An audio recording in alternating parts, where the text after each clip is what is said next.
Hi friends, మనకందరికీ ఆంధ్రప్రదేశ్లో న్యూగా అప్డేట్ రావడం జరిగింది. భీమ్ కార్డుకి ఎవరన్నా కానీ అర్హులు ఉంటే అప్లై చేసుకోవచ్చు. కొత్తగా మ్యారేజ్ అయిన వారు కానీ అప్లై చేసుకోవచ్చు.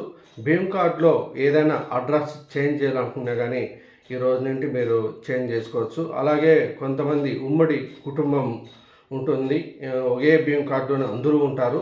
మ్యారేజ్ అయినా కానీ కొత్త భీమ్ కార్డు అనేది ఉండదు. అలాంటి వాళ్ళు కానీ ఆ భీమ్ కార్డులో నుంచి తొలగిపోయి సపరేట్గా మీరు భీమ్ కార్డు కానీ అప్లై చేసుకోవచ్చు. ఇలాంటి వాళ్ళు కానీ ప్రతి ఒక్కరూ కానీ అప్లై చేసుకోండి. ఎవరైనా కానీ భీమ్ కార్డు నుంచి తొలగించాలన్నా కానీ తొలగించుకోవచ్చు. అలాగే భీమ్ కార్డు అడ్రస్ చేంజ్ చేసుకోవచ్చు.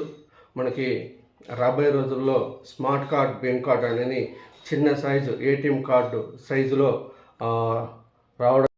అలాగే భీమ్ కార్డులో కొన్ని పేర్లు అనేది ఆధార్ కార్డులో ఒక పేరు ఉంటుంది, భీమ్ కార్డులో ఒక పేరు ఉంటుంది.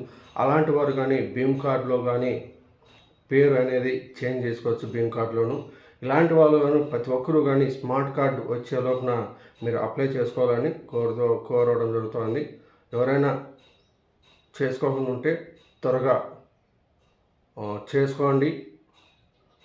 ఈ వీడియోని చాలామందికి మనం షేర్ చేయండి. ఎందుకంటే ప్రతి ఒక్కరికి ఈ అప్డేట్ అనేది తెలచాలి కాబట్టి ఈ వీడియోని షేర్ చేస్తారని ఆశిస్తున్నాను. ఈ వీడియో చూసిన వారు లైక్ చేయండి, ఫాలో చేయండి. Bye friends.